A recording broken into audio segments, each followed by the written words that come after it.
नमस्कार, देश देशांतर में आपका स्वागत है। मैं हूं श्याम सुंदर। लोकतंत्र के लिए एक स्वतंत्र और जवाबदेह संसद सबसे अहम बताई जाती है और भारत जैसे विविधता से पूर्ण देश में संसद की भूमिका, जिम्मेदारी और काम कई गुना बढ़ जाता है। आज़ादी के बाद संसद की स्थापना और उसकी सर्वोच्चता बनाए रखना देश की एक बड़ी उपलब्धि है, लेकिन पिछले कुछ समय में संसद का कामकाज लगातार प्रभावित हुआ है। संसद में अवरोध एक रूटीन नजर आता है। संसद में हर साल 100 दिन भी कामकाज नहीं हो पा रहा है।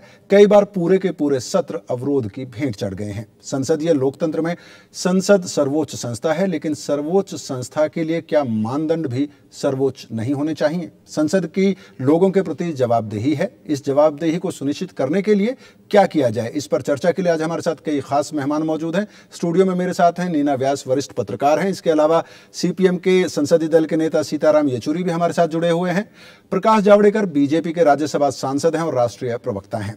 सीताराम जी, सीधा आपसे चर्चा की शुरुआत करते हैं। अगर 1950 का दशक देखें तो एवरेज 127 दिन संसद बैठती थी, कामकाज करती थी, और अगर 2011 पर एक नज़र डालें तो सिर्फ 73 दिन संसद काम कर पाती है। काफ़ी घटी है ये संख्या। इस पर तमाम राजनीतिक दल चिंता प्रकट करते हैं, लेकिन कोशिशें कहाँ हैं जिससे कि संसद में कामकाज सुचारू रूप से चल सके, ज़्यादा से ज़्यादा जवाबदेही संसद की जनता के प्रति तय हो सके?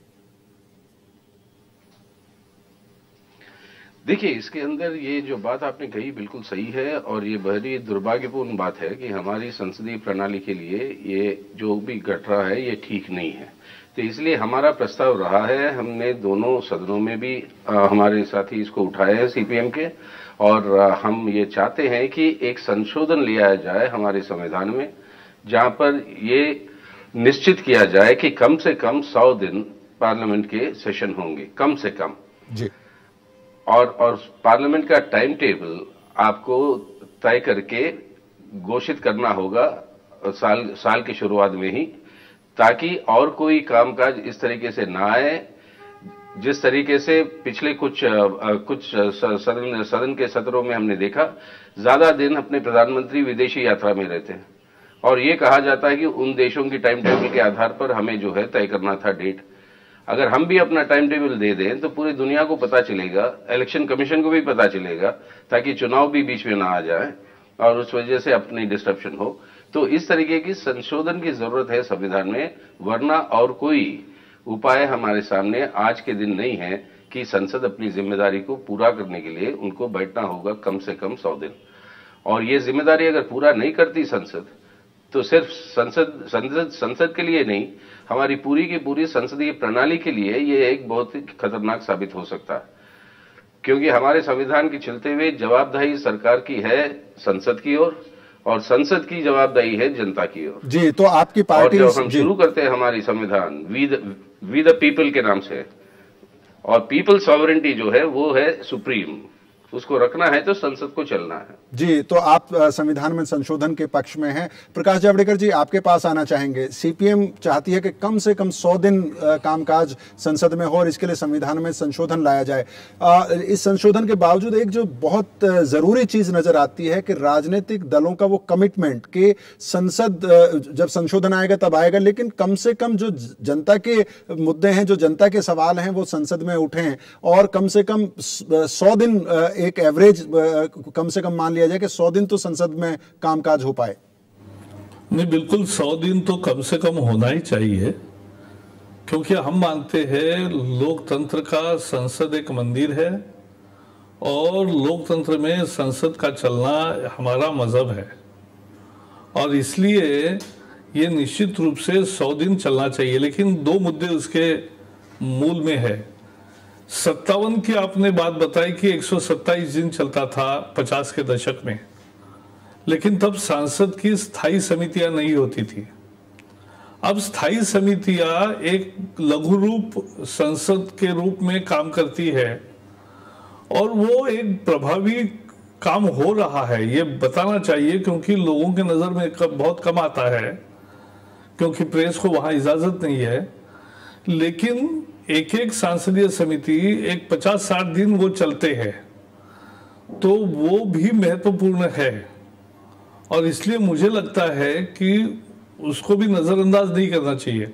लेकिन ये सही है कि पूरी संसद महापंचायत है देश की और वो बैठनी चाहिए। इसके लिए संविधान संशोधन करने की जरूरत क्या है?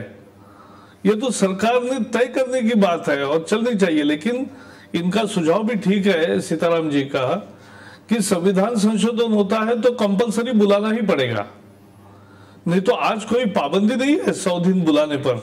जी, बुलाना चाहिए।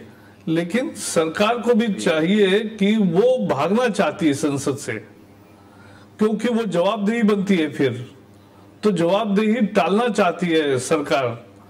यूपीए की सरकार खासकर हम 8 साल से जो देख रहे हैं, वो जवाब नहीं देना चाहती, वो चर्चा में बहस नहीं होना देना चाहती जो वाजिब मांगे है। अगर सदन का बहुमत मांग रहा था कि भाई कोल के खदाने का आवंटन रद्द हो और इम्पार्शियल जांच हो, नहीं माना, या अड़ियल रुख के कारण सरकार के संसद नहीं चल पाई। जी प्रकाश जावड़ेकर जी, आप कह रहे हैं कि बिना संशोधन हो तो अच्छी बात है, लेकिन बिना संशोधन के भी इंश्योर किया जा सकता है कि पार्लियामेंट ज्यादा दिन काम कर सके। मैं लौटूंगा आपके पास। नीना व्यास जी, हमारे दोनों मेहमानों को सुना, अपने अलग अलग पॉलिटिकल पार्टीज को रिप्रेजेंट करते हैं, लेकिन देखा यह गया है कि आज जो सत्ता में है, जब ये पार्टी विपक्ष में थी, कांग्रेस की अगर हम बात करें तो उनका भी ट्रैक रिकॉर्ड कोई बहुत अच्छा नहीं था संसद में, अगर अवरोध की बात करें तो कैसे जो बात कह रहे हैं कि संविधान में संशोधन हो और उसे 100 दिन कंपलसरी कर दिया जाए, वो शायद सीताराम इसीलिए कह रहे हैं क्योंकि राजनीतिक दल कमिटमेंट तो करते हैं कि संसद में ज्यादा से ज्यादा कामकाज होगा, लेकिन उस कमिटमेंट से शायद फिर पीछे हट जाते हैं जब संसद बैठती है कामकाज। देखिए, कंपलसरी करें तो ये भी रखना चाहिए कि अगर टाइम खराब होता है किसी भी वजह से, सरकार की गलती हो या ऑपोजिशन पार्टीज की, तो वो कामकाज आगे मतलब दिन बढ़ते रहेंगे। अगर एक दिन खराब हुआ तो 100 की जगह 101 दिन होना चाहिए, फिर इस तरह नहीं तो क्या मतलब है। आप 100 दिन बैठिए या 150 दिन बैठिए, उसमें से अगर आप 100 दिन खराब कर देंगे और कामकाज कुछ होगा नहीं तो कुछ फायदा नहीं होगा इसका। और पार्लियामेंट तो जैसे आपने बताया खुद की 50 के दशक में और आज के दिन मतलब बहुत कम सत्र की लंबाई कम होती चली जा रही है। मगर जो स्टेट्स हैं, स्टेट असेंबलीज में, तो वहां तो बिल्कुल ही खत्म हो गई है। कई तो पूरा सत्र 3 दिन चलता है, कई स्टेट्स में तो ये हालत है। तो कहीं ना कहीं तो ये सिर्फ वो ये रखते हैं कि 6 महीने के अंदर अंदर सत्र जरूर बुलाना है, जो संविधान की एक मजबूरी है, मगर 2 दिन में सत्र खत्म कर देते हैं जी। और उसमें कोई सीताराम येचुरी जी, आपके प्रस्ताव से सभी लोग सहमत हैं, लेकिन जहां तक कामकाज का सवाल है, ये भी बात सही है जो प्रकाश जावड़ेकर जी ने कहा कि जो स्टैंडिंग कमेटीज हैं, जो दूसरी सब कमेटीज हैं पार्लियामेंट की, वो लगातार काम कर रही हैं और बहुत महत्वपूर्ण काम करती हैं। लेकिन जहां तक संसद का सवाल है, अभी जब आपका प्रस्ताव मान लिया जाए तब जब संशोधन हो, लेकिन अभी की अगर बात करें, विपक्ष को जाहिर मुद्दे उठाने का हक है। आप एफडीआई पर संसद के पहले दिन ही रूल 184 के तहत बहस मांग सकते हैं, लेकिन जब तक वो मांग आपकी पूरी ना हो तब तक अवरोध पैदा करना, संसद ना चलने देना, ये रवैया कितना सही है? नहीं, देखिए, हम नहीं चाहते कि इस तरीके की कोई डिस्ट्रप्शन, अवरोध हो संसद की चलने में। अगर हमने प्रस्ताव एक नोटिस मूव किया, उदाहरण के रूप में उसी को ले लीजिए, वो नोटिस के बारे में सरकार कहे या स्पीकर महोदय मतलब वो बताए कि अभी निर्णय लेंगे हम। जब निर्णय लेंगे, वो निर्णय बताया जाए, वो निर्णय को हम अगर स्वीकार नहीं करेंगे तो सदन तय करेगी कि क्या वो निर्णय सही है या नहीं है। तो ये भी एक बात हो जाती ना कि जब सरकार पहलकदमी नहीं लेती, अब नोटिस है सामने, अब उसको अगर नजरअंदाज करते जाएगी तो क्या रास्ता बचा है बताइए। तो इसलिए नीना व्यास जी जो कह रही है बिल्कुल सही बात है। जब हमने कहा संशोधन जो लाना है संविधान में, तो 100 दिन काम करने के लिए हमने कहा, ये नहीं कि 100 दिन आप डिस्टर्ब करते जाइए। 100 दिन आपको काम करना होगा, जरूरी पड़े तो आपको जो है सदन के सत्र को बढ़ाते जाना होगा। ये बिल्कुल सही बात है, इसके साथ हम मानते हैं। लेकिन अब डिसरप्शन क्यों होता है? होता इसलिए है कि जो भी हो सरकार में, वो जो है सही ढंग से कोई जवाब ना उत्तर आता है कि क्या इस मांग को मांगेंगे या नहीं मांगेंगे। नहीं मांगे तो वो सदन को तय करने दीजिए जी। प्रकाश जावड़ेकर जी, आपके पास और सदन के सामने लाइए प्रस्ताव को। जी सीताराम जी, बात पूरी कीजिए और सदन तय करेगी। जी। प्रकाश जावड़ेकर जी, ये बात बिल्कुल जायज़ है कि जो विपक्ष कहता है कि बहुत सारे ऐसे ज्वलंत मुद्दे होते हैं जनता के जो विपक्ष के सांसद संसद में उठाना चाहते हैं, उस पर बहस कराना चाहते हैं, या एक तरह से कहिए कि संसद के मंच को इस्तेमाल करके देश के लोगों तक पहुंचाना चाहते हैं। लेकिन संसद में कई बेहद महत्वपूर्ण काम इसके लिए रोक दिए जाएं। खासतौर पर अगर आप क्वेश्चन आवर की बात करें, एकमात्र ऐसा वो फोरम है जहां पर सांसद एक तरह से स्वतंत्र होता है, वहां पर पार्टी तय नहीं करती है कि कौन सांसद उनका पक्ष रखेगा। वहां पर अपने कॉन्स्टिट्यूएंसी के सीधे सवाल पूछते हैं। कई महत्वपूर्ण एश्योरेंस मंत्रियों से, अलग अलग विभागों से सांसद हासिल करता है। तो वैसे में अगर एक कोई बड़ा मुद्दा है भी, वैसे में क्वेश्चन आवर तक को डिस्टर्ब करना और काम ना होने देना, ये कितना जायज है? नहीं, पहले तो क्वेश्चन आवर की जो पहले एक महिमा था, आज वास्तविकता ये हो गया है कि हम जो संसद में प्रश्न पूछते हैं उसका सरकार जो जवाब देती है वो इतना आधा अधूरा और सच्चाई छुपाने वाला होता है कि सच्चाई निकालना बड़ा कठिन होता है। उससे ज़्यादा आरटीआई के एप्लीकेशन से ज़्यादा मिलता है, क्योंकि फाइल नोटिंग भी मिलती है, सब कुछ मिलता है, और यहाँ तो नहीं मिलता है। तो सरकार ने इररिस्पॉन्सिव होने के कारण उसकी एक महिमा को खत्म किया है। दूसरा मुद्दा ये है कि ये सही है कि इस व्यवस्था को कुछ न कुछ, जैसे हमारे राज्यसभा के अध्यक्ष जी ने, सभापति ने एक बार तय किया कि भाई कैसे इसको करें, और इसलिए 2 बजे क्वेश्चन आवर करेंगे, और शुरू में प्रमुख मुद्दा जो दिन भर का होता है या जो एकदम ताज़ा मसला होता है जिसमें जनता की भावना बहुत जुड़ी है, वो उठाने की मुद्दत शुरू में दे, 0 आवर शुरू में हो और क्वेश्चन आवर बाद में हो। ये भी एक प्रयोग करके देखा, लेकिन सबकी सहमति नहीं बनी। लेकिन मैं खुद मानता हूँ कि संसद के प्रश्नकाल की महत्ता भी है और वो रहनी चाहिए और वो शांति से होना चाहिए, लेकिन वो शुरू में रखने से वो बहुत ही उसी समय होता है। तो कोई ऐसा मैकेनिज्म तैयार करना चाहिए कि जिससे निश्चित रूप से आपको जो आवाज उठानी है महत्वपूर्ण घटनाओं पर, वो भी उठाने का समय हो, और उसी साथ साथ क्वेश्चन आवर में भी ज्यादा से ज्यादा सही जानकारी मिले।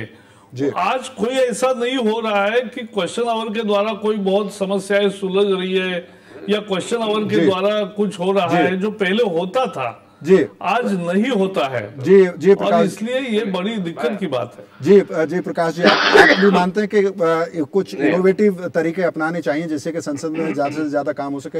नहीं ना व्यास जी, जो सीताराम कह रहे थे, कहीं ना कहीं ये बात भी सही है कि संसद में जो अवरोध पैदा होता है उसके लिए सिर्फ और सिर्फ विपक्ष के रवैये को जिम्मेदार नहीं ठहराया जा सकता है।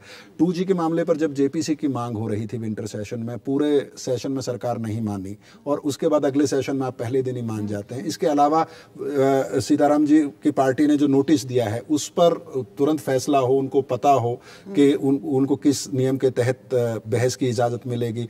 पता चलता है कि पहले सरकार 3 दिन नहीं मानती है, फिर मान जाती है, फिर विपक्ष भी मान जाता है 193 के तहत बहस करने के लिए। तो कहीं ना कहीं सरकार की भी हठधर्मिता कई बार बिल्कुल बिल्कुल मैं मानती हूँ कि जैसे जेपीसी की जो मांग थी सरकार को एकदम मंजूर कर लेनी चाहिए थी। अब एक पूरा सत्र, पिछला सत्र जो विंटर सेशन था वो बिल्कुल बेकार गया इसी मांग को लेकर। मगर ये भी कहना चाहिए, अब जेपीसी की मांग जब उन्होंने मंजूर करी और जेपीसी बनी, आज तक जो 2G रिपोर्ट, वो राजनीतिक कह लीजिए जो भी है, जो सिलसिला चला जेपीसी में, उसके तहत आज तक ना वो मेंबर्स ने रिपोर्ट अडॉप्ट की और ना वो सही तरीके से अंडर रूल्स स्पीकर को वो सौंपी गई रिपोर्ट। तो ये सारा मसला मतलब पूरा राजनीतिक खींचातानी में कहते हैं गायब हो गया ये मसला। तो ये सत्र भी गया, रिपोर्ट का भी कुछ निकला नहीं, तो ये कुछ मायने नहीं है। ये असल में ये जो एक राजनीतिक विरोध जो इतना चल रहा है कि सिर्फ राजनीतिक विरोध और कुछ नहीं, कोई मतलब ही नहीं है। बहुत मुद्दे हैं।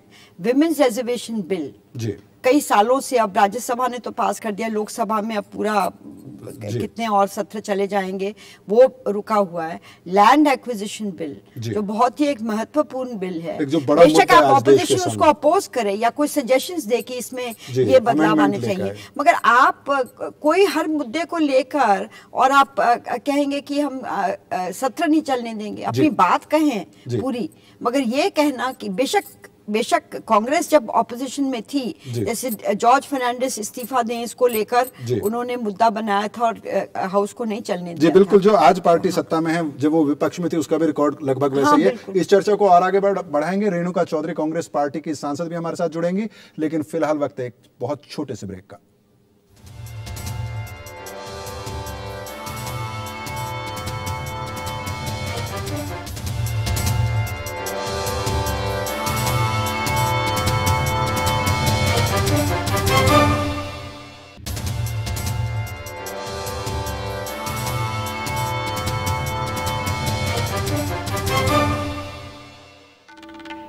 ब्रेक के बाद एक बार फिर आपका स्वागत है। आज हम बात कर रहे हैं कि संसद की जनता के प्रति जो जवाबदेही है उसको कैसे सुनिश्चित किया जाए। सीताराम जी, सीधा आपके पास आना चाहेंगे। अभी नीना व्यास जी से हम बात कर रहे थे, जो सरकार किस हद तक जिम्मेदार है, रेणुका जी से वो सवाल पूछेंगे, लेकिन आपसे एक सवाल पूछना चाहता हूं कि संसद को जिस तरह से, ये बात सही है कि चाहे वो करप्शन का मुद्दा हो या दूसरे मुद्दे हों, संसद में वो मुद्दे उठने चाहिए, लेकिन संसद के मंच को एक तरह से राजनीतिक प्रचार का मंच के तौर पर इस्तेमाल करना, खबरों में बने रहने की कोशिश करना, क्या आप मानते हैं कि कहीं ना कहीं वो कोशिश भी होती है? नहीं, बिल्कुल होती है, क्योंकि एक स्वाभाविक चीज है, क्योंकि संसद में लोग चुनकर आते हैं राजनीति के ही आधार पे ना, तो गैर राजनीतिक तो नहीं हो जाते संसद में आने की वजह से। तो राजनीति जरूर, अपनी राजनीति सामने रखने का ना सिर्फ इच्छा है लेकिन वो अधिकार भी है संसद में आने की वजह से, वो देश की जनता तक भी पहुंचे, संसद के अंदर भी बहस हो। इसलिए हमने तो ये प्रस्ताव रखा। आज अच्छा लगा जावड़ेकर साहब को सुनते हुए कि वो भी इसको मानने के लिए, लेकिन उस समय तो विरोध किया था सभी लोगों ने। हमने कहा पहला 1 घंटा जो संसद का है उसको आप 0 आवर के रूप में ट्रीट करिए। जो भी मुद्दे हैं वो मुद्दे को उठाने दीजिए सांसदों को। बहुत सारे जज्बाती मुद्दे होते हैं, कुछ घटनाएं घट जाती है पिछले दिन, वो सब उठाने दीजिए। और दूसरा घंटा जो है आपके लंच ब्रेक से पहले, वहां पर आप प्रश्नोत्तर का समय रखिए। तो इससे जो है हम समझते हैं कि काफी सुधार हो सकता है। और दूसरी बात यहाँ पे जो नीना जी जो कह रही थी, जहां तक जेपीसी का सवाल है, वो तो काम तो चल ही रहा, लेकिन राजनीतिक बातें जो है जरूर आएगी। और जो जिन विधेयकों की बात उन्होंने कही जो अटके पड़े हैं, सवाल ये है मुख्य बात कि संसद अक्सर शासक वर्ग के चलते हुए या शासक पार्टी के चलते हुए बहुत सारे निर्णय जो संसद को लेना है, वो निर्णय ना लेने के वजह से वो डिसरप्शन चलता रहता जी। एक बार अगर कोई बात है, अगर सरकार को मानना नहीं है तो सरकार वो उस बात को रखिए संसद के सामने, संसद तय करेगी बहुमत से कि उसके ऊपर बहस हो या ना हो, तो उसके आधार पर तय करके आगे बढ़िए जी। अब ये अड़े रहना दोनों तरफ से कि नहीं उसी पे होना चाहिए या नहीं होना चाहिए, वो नहीं हो सकता। अब ज्यादा से ज्यादा हम लोगों को इस भावना को मानना पड़ेगा। सेंस ऑफ द हाउस लीजिए आप जी, सेंस ऑफ द हाउस लीजिए तो बहुत सारा टाइम हमारा बचेगा जी। मैं आपके सवालों को लेकर जी सीताराम जी, आपके सवालों को लेकर सीधा रेणुका चौधरी जी के पास जाऊंगा। रेणुका चौधरी जी, सत्ता पक्ष का, सरकार की ज्यादा जिम्मेदारी है कि संसद का कामकाज सुचारू रूप से चल सके और विपक्ष जो भी मांग उठा रहा है उसमें उनको सुना जाए, उनको अपनी बात रखने का सदन में मौका दिया जाए। ये ज्यादा जिम्मेदारी सरकार की है। ठीक है, हम मानते हैं, मगर उतना ही जिम्मेदारी विपक्ष का भी होता है कि हाउस चले। इसीलिए संसदीय कानून जो बनाए गए हैं, ये सारी बातों को समझते हुए, सोचते हुए ये बनाया गया है। बिजनेस एडवाइजरी कमेटी जो होती है उसमें ये फैसला, हर पार्टी का आदमी वहां रिप्रेजेंटेटिव रहता है और आपसी में बातचीत और चर्चा के बाद ही फैसला होता है कि क्या कौन सी मुद्दे को उठाए या ना उठाए। हाँ, ये होता है कभी कभी कि अचानक कुछ डेवलपमेंट हो जाती है और कोई मुद्दा आ जाता है बीच में और हम उठाना चाहते हैं, मगर संसद का गरिमा को गिराते हुए अगर हम कुछ भी करेंगे तो मीडिया की रिप्रेजेंटेशन में भी वही दिखेगा कि हमने चिल्लाया, हमने एक बहुत मुझे तो बहुत अफसोस लगती है कि एक बहुत ही खराब एडवर्टाइजमेंट आज के दिन टीवी पे दिखाए जा रहे हैं। एक अखबार वाले ने बहुत अच्छे नियत से सोचा होगा, मगर मैं हैरान हूं कि किसी ने इसके खिलाफ बोले नहीं कि ये रिप्रेजेंटेशन ऐसा दिखाया जा रहा है देश में, और हम सबकी जिम्मेदारी बनते हैं, विपक्ष का हो या रूलिंग पार्टी का। जी, लेकिन विपक्ष का ये कहना है रेणुका चौधरी जी कि कई ऐसे मुद्दे होते हैं जो शायद आपको सूट नहीं करते, और कई बार ऐसा देखा गया कि जब विपक्ष तैयार था, आप ही की पार्टी के सांसद तेलंगाना के मुद्दे को लेकर वेल में आ गए और कामकाज संसद का ठप हुआ। कई बार ऐसा भी देखा गया, जैसे कि अभी हम बात कर रहे थे, कि पूरा विंटर सेशन बर्बाद हो गया, आपकी सरकार जेपीसी के लिए नहीं मानी और फिर मान गई जेपीसी के लिए अगले सेशन में। तो ये इस तरह का जो आरोप हैं उनका किस तरह से जवाब देना चाहेंगे आप?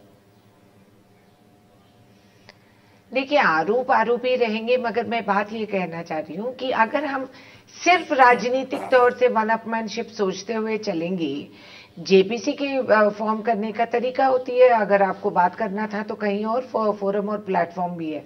जब आप पॉलिटिकल पोस्चरिंग करना शुरू कर देंगे पार्लियामेंट में, जो होता है कभी कभी, मगर इसके माने ये नहीं कि हर मांग के लिए फिर हम ये तरीका बन जाएगा कि हम हाउस में हम ऐसे चिल्लाएंगे तो आप मान जाइए क्योंकि आप रूलिंग पार्टी, आपकी ज्यादा जिम्मेदारी है।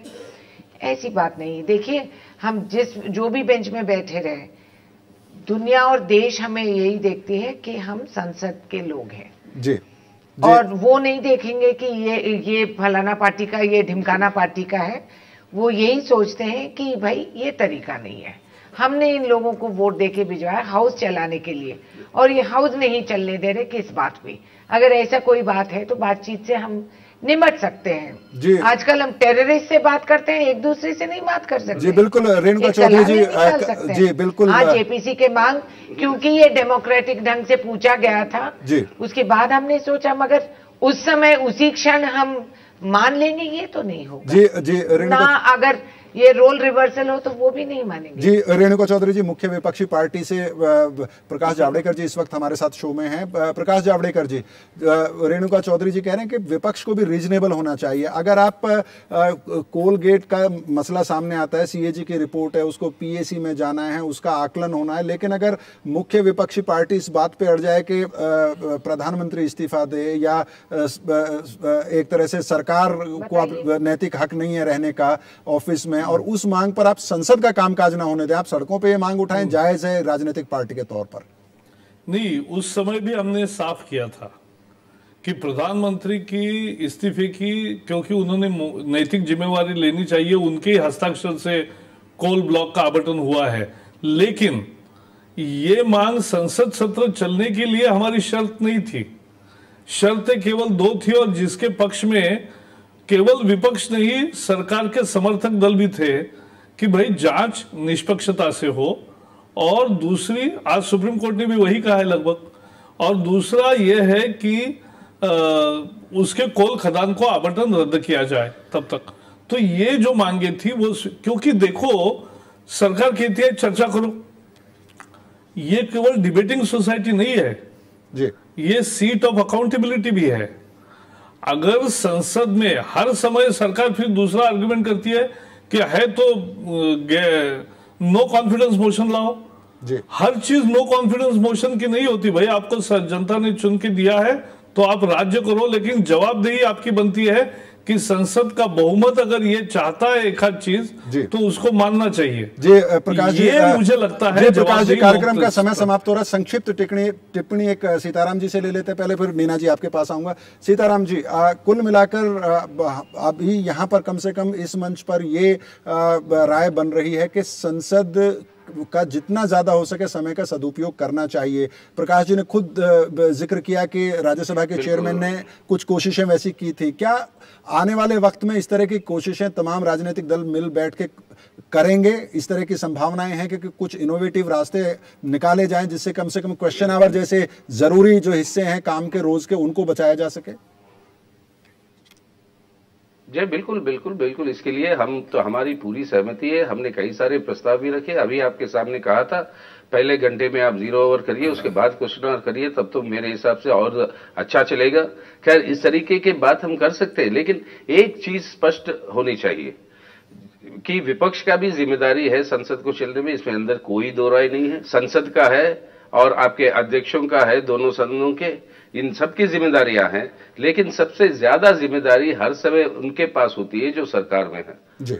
और सरकार में जो है वो एजेंडा सेट करते हैं, और उनको जो है अगर कोई ऐसी बात है जिसके ऊपर वो अपोजिशन की बात को नहीं मान रहे, तो उस बात को ले आइए ना संसद के सामने, वो सेंस ऑफ द हाउस लीजिए आप जी। और वो जो हाउस जो तय करता है उसको सबको मानना पड़ेगा। हम तैयार है इस बात के लिए जी सीताराम, लेकिन जी। अब वो नहीं लाओगे और उसके आधार पर टलते जाएगा सेशन, ये गलत हो। जी जी सीताराम जी। नीना व्यास जी। मैं सीताराम जी के बात से बिल्कुल सहमत हूँ, मगर कुछ रूल्स भी तो हैं ना जी। रूल्स ऑफ प्रोसीजर हैं, अब उनको बिल्कुल नजरअंदाज तो नहीं किया जा सकता। या तो मांग रखिए सदन में कि कुछ रूल्स हैं जो हमें नहीं पसंद है, इनको आप बदलिए। बेशक रूल 184 की बात है या 193 की बात है, और हाउस को खुद रूल बनाए, इस पे पूरी तरह से बहस हो और आप रूल बनाइए। जैसे क्वेश्चन आवर भी अगर बदला जाएगा, 11 बजे की जगह 12 बजे किया जाएगा या जैसे भी, तो उसमें कुछ सेंस ऑफ द हाउस तो लेना पड़ेगा, अगर कोई आप बदलाव ऐसे लाएंगे। मगर आप ये भी तो नहीं कह सकते ना हर चीज में कि रूल्स को नजरअंदाज करते हुए कि sense of the house her time लिया जाएगा जी। जैसे एफडीआई का मामला आने वाला है। हमने ये नहीं कह रहे जी जी सीताराम जी। नहीं हम ये नहीं कह रहे, हम ये नहीं कह रहे जी। नहीं सीताराम जी, सिर्फ एक बहुत ही संक्षिप्त टिप्पणी बिल्कुल, कि बिल्कुल। संसद जिन नियमों के तहत चलती है, संसद खुद वो नियम तय करती है और उन्हीं नियमों की अनदेखी की जाती है। फिर बेहद संक्षिप्त टिप्पणी आपकी। नहीं बिल्कुल बिल्कुल, नहीं बिल्कुल संक्षिप्त तरीके से हम कह रहे हैं वो जो हो रहा है वो गलत हो रहा है। अब देखिए ये जो सवाल है एफडीआई रिटेल की, अभी नीना जी शायद उसी के बारे में बोलने वाली थी। एग्जीक्यूटिव डिसीजन है, इसको क्यों ला रहे हो, अब संसद की क्या इसका राय लेने की क्या जरूरत है? ये पहले भी हुआ, रूल भी फिट होते हैं प्रेसिडेंट्स के आधार पे। बाल्को की निजीकरण के सवाल पर जो एग्जीक्यूटिव डिसीजन था, लोकसभा के अंदर बहस हुआ, लोकसभा के अंदर वोट हुआ, और हमने जो मोशन मूव किया था सीपीएम ने, वो मोशन हार गई। लेकिन वो एग्जीक्यूटिव डिसीजन पे वो पूरा चर्चा हुआ ना जी। वो भी तो प्रेसिडेंट है, जी, तो प्रेसिडेंट देश तो के रोल बनता है। देश के किसी भी मुद्दे पर संसद में चर्चा हो, इसमें कोई ऐतराज या दो राय नहीं है, लेकिन नियमों के तहत जितना हो सके अगर काम किया जाए तो शायद संसद के समय का सदुपयोग हो सके, समय बर्बाद होने से बच सके। सीताराम येचुरी जी आपका, प्रकाश जावड़ेकर जी आपका, रेणुका चौधरी जी आपका और नीना व्यास जी आपका बहुत बहुत शुक्रिया देश देशांतर में जुड़ने के लिए। आज कार्यक्रम को यहीं विराम देते हैं, कल इसी समय आपसे फिर मुलाकात होगी, तब तक के लिए मुझे अनुमति दीजिए। नमस्कार।